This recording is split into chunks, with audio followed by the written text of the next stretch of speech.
Good morning. Today, another day. Looks like we're going to get that relief and stimulus bill. Went through the House. Not one Republican voted for it, but it went through all the committees, and it's now going to the Senate for a vote. There are approximately 7 to 10 Republicans headed by Mitt Romney, who have a few more suggestions they'd like to add. I don't know if they will pass or not. Some of them are okay. Some of them may be misguided.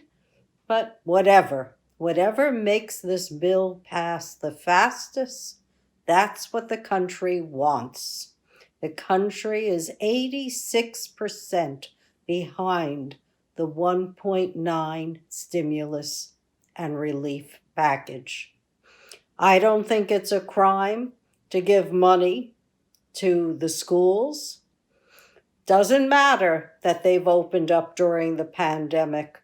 So many of our schools have needed facility upgrades in the last 20 years, maybe 50 in New York City. Our drinking water certainly has to be improved, and so do the HVAC systems. So giving money to the schools, I don't think that's a big deal. Romney mentioned that many states have surpluses. I checked with Forbes. Forbes said maybe there's 10, and of that 10, only Wyoming could last for a year without getting any money. So if the folks in Wyoming want to opt out of getting money so that perhaps they could have other privileges, that's their prerogative. But it seems to me that every state in the union at this point needs money. Everyone's been hit by all of the storms that happened since October, which was the last time there were real data on the state's budgets. What about the stimulus? Well, we can argue however you want on stimulus. To me, $1,400 should go to everyone making $75,000 or less, keeping it simple. And this way, it would really and truly be relief for a lot of people, and the checks could go out really quickly. What else are we talking about? We're talking about small businesses getting money. I think that's a great idea, since the last stimulus that was passed under the Trump administration went to billionaires, mostly, on top of the tax cuts that they already got. Hey, I don't think we should be quibbling over how much money is going to states, education, COVID relief, and vaccination convenience. No siree. People need this program. They needed it yesterday. The faster it goes out, the better for everyone. And then we can start working on infrastructure. Biden's already said he's looking at water, clean water, clean air. There's so much innovation that we can do, so much the corporations can do to clean up their own messes and be responsible for what they've left behind in the cities and towns and the toxic fumes that are destroying our kids' development. So there's a lot to work on. Let's not make perfection the enemy of the good. The bill is good, pass it. $15 an hour wage? Well, it looks like Costco's ready to do it.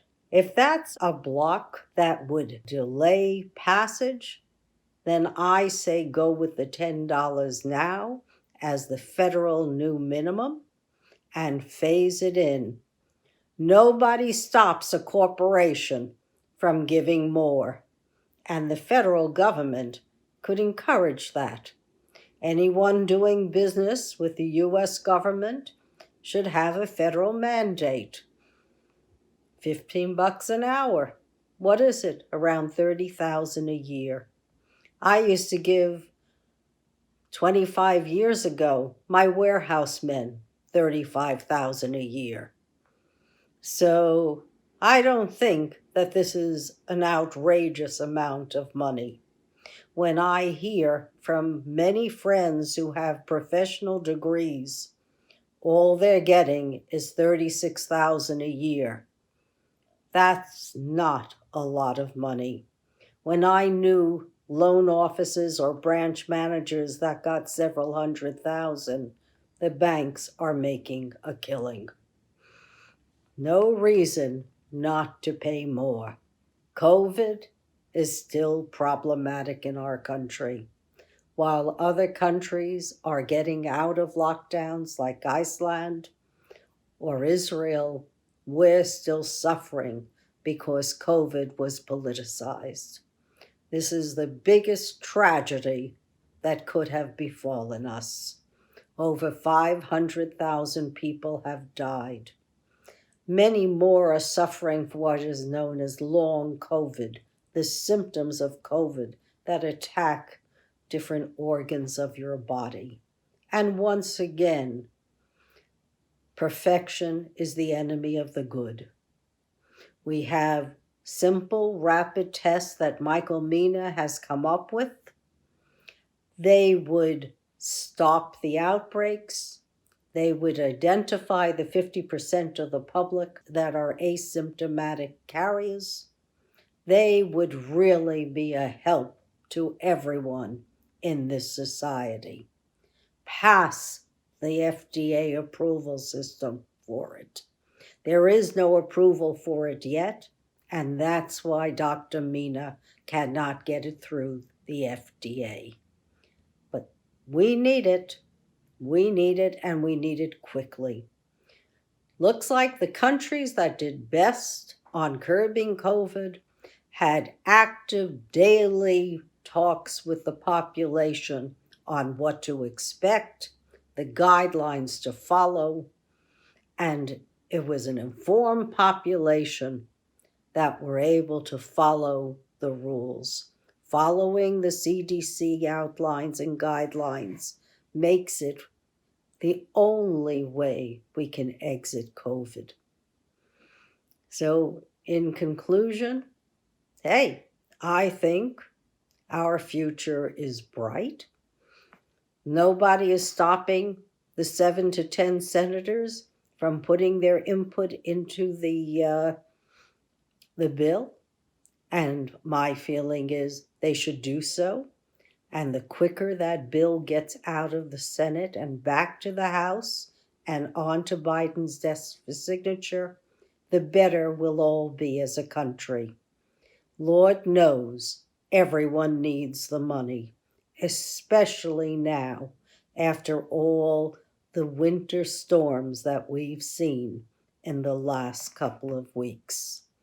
It's a tragedy all the way around between climate extremes and COVID. So many have died and perished and are suffering. If you can't get the vaccines to normal vaccination sites, don't let a vaccine go to waste.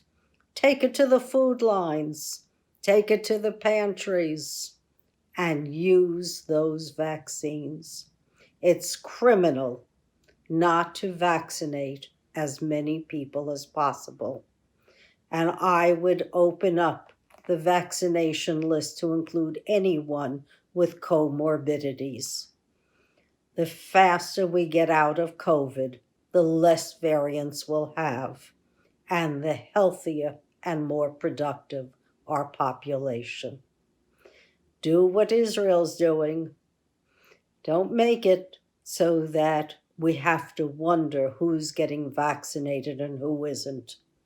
We want to open up our society and open it to everyone who's been vaccinated. That should be encouraged. Lord knows I'd love to go back to the theater and the movies and know that everyone there had been vaccinated and is negative for this disease. So there's a lot to be thankful for, and I am indeed thankful. So I think help is on the way. May still have to get rid of the filibuster because I think H.R. 1 that overcomes voter suppression is a must. That is a bill that has to pass. Voting reforms in this country is a necessity. We need to vote by mail and make voting easy for everyone. This is not about party loyalty. This is about citizen incorporation into our democratic process. And that's the only thing that matters, is that folks are not disenfranchised and know that their vote really did count. And when they say we're 86% behind relief and stimulus, hey, that's really happening, and your vote has counted. So take care, everyone. God bless you. And thank God, we're only looking at good things happening so far. Have a blessed day.